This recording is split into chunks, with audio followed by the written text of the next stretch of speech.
Welcome to Climate Crisis, Our Changing World. Now, every day you see us forecasting the weather on ITV News and Good Morning Britain, but one thing no one could have ever accurately forecast was the headlines for 2020. In fact, last year we were at a climate change event and we thought that climate change was going to be at the top of the news agenda, didn't we? It seems like so long ago, but it was just a year. And we were all talking about how we would put our money on climate change being the big topic for this year, with net zero, carbon neutral being the big buzzwords alongside Brexit and the withdrawal agreement. But instead, coronavirus has understandably changed all of that.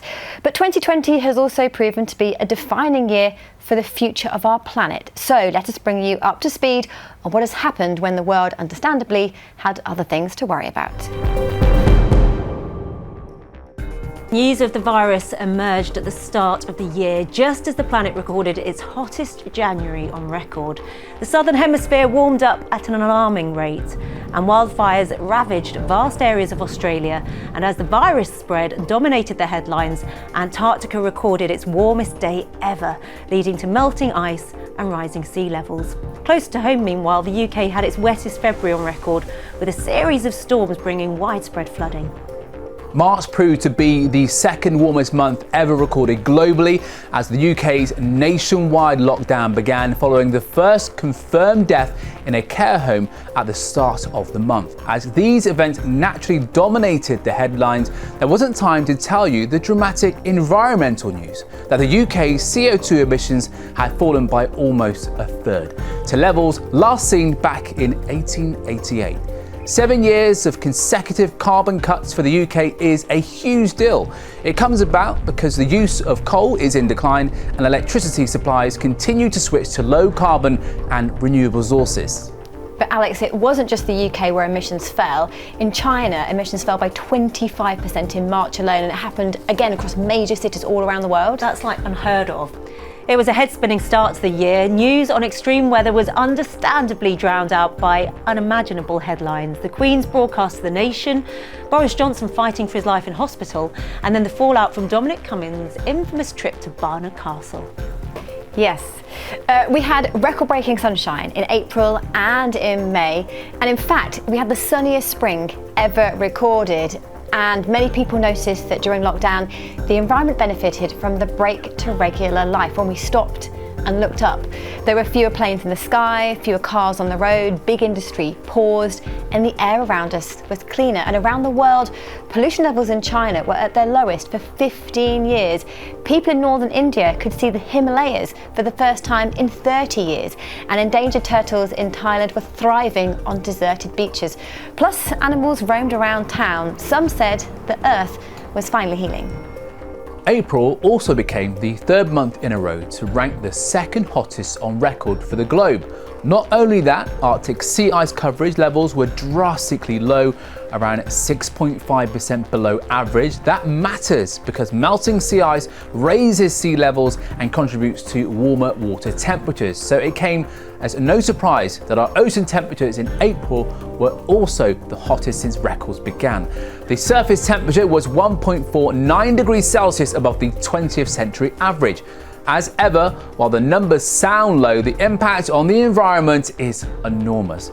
Increasing ocean temperatures affect marine species and ecosystems. Raising temperatures cause coral bleaching and the loss of breeding grounds for marine fishes and mammals. So in any other year, that would have been very, very big news.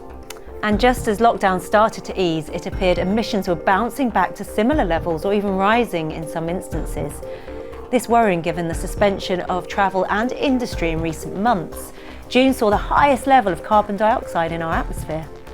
And then we had record-breaking temperatures in June, July and August, and this warming trend across the globe continued too. In fact, 2020 is set to be one of the warmest years ever recorded. And what's worrying about that is a warmer world means higher frequency of extreme weather. Warm air holds more moisture, which in turn produces more rain and then leads to more flooding. This year has been no exception. Just looking at the Atlantic hurricane season, it has been one of the most active that they have ever recorded. And for countries and for islands, strong winds and heavy rain brings truly destructive weather conditions. While shielding ended into August and the financial cost of lockdown dominated the headlines, many missed our highest recorded temperature on Earth in our lifetime.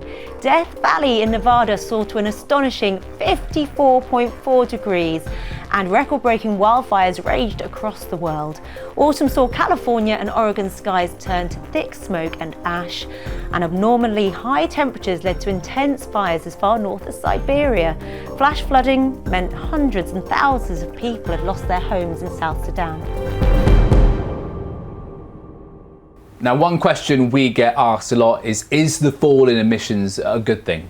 I think it feels like it is in the first instance, but there's a really good analogy to show what has been happening. It's all about a bathtub, looking at carbon dioxide levels and emissions. So think of the level of water in a bathtub as the amount of carbon dioxide in our atmosphere right now. Then think of the taps filling up that bath as the emissions we are putting in at the moment. What we've managed to do is to turn the tap down, turn the emissions, so the level is still filling up, but just not as quickly as before. And I read that the projections talk about our emissions dropping by about 6 or 7% by the end of this year. But is it really enough? I mean, is it realistic for us to go into a lockdown over the next few years in order to help reduce those emissions? And that's the thing, these will need to be repeated every year for the next 10 years, which is not realistic. So now you're up to speed on what a dramatic year it has been for the world so far. And here we are, heading towards the end of 2020. The virus is still active and hugely affecting our daily lives, and the world's environment is suffering too. In fact, the two are more connected than people think, and that includes Health Secretary Matt Hancock, who said that the COVID-19 pandemic is a once-in-a-century event. This was quickly questioned by the scientific community and Sir David Attenborough, who pointed out that animal-to-human diseases are set to be more likely in the coming century. They did have a point, didn't they, Alex? Yes, 2/3 of current human infections have come from human interactions with animals. That's because the warmer world is driving animals into unfamiliar areas, while deforestation, bushmeat hunting and wildlife trade is bringing people ever closer to animals and their diseases. On every continent, in every season, climate destruction is becoming the new normal. And to put it brutally, you can't self-isolate from it. And in this series, we're going to inform you of what this new reality might look like. We're going to cut through all the jargon and the stats and speak to the experts to help explain in the clearest way what exactly is happening to the world around us and what we might be able to do to change that. And that starts with the facts of climate change. In the next episode, we're going to focus on what's being done right now. We'll be looking at what was thrashed out at the recent climate summit with world leaders in New York and see how realistic it is to change while the world continues to battle COVID-19. Yes, we'll assess the defining US election result for whether America will help to lead or undermine the world's efforts to combat climate change, and whether China's pledge to be carbon neutral by 2060 will galvanise other countries to take more action. And I'll be getting expert answers on why we're seeing a record-breaking number of wildfires across the world and what science can do to help contain the risks. So join us for all of that and give us your thoughts and feedback on everything that we've discussed here on our first episode. What evidence of climate change have you seen around you? And is there anything that you want to know more about that doesn't get the attention it rightly deserves? Yes, we'd love to hear from you and what you want to know about our changing world. Well, that's it for now, but do join us for the next episode of Climate Crisis, Our Changing World. Bye for now.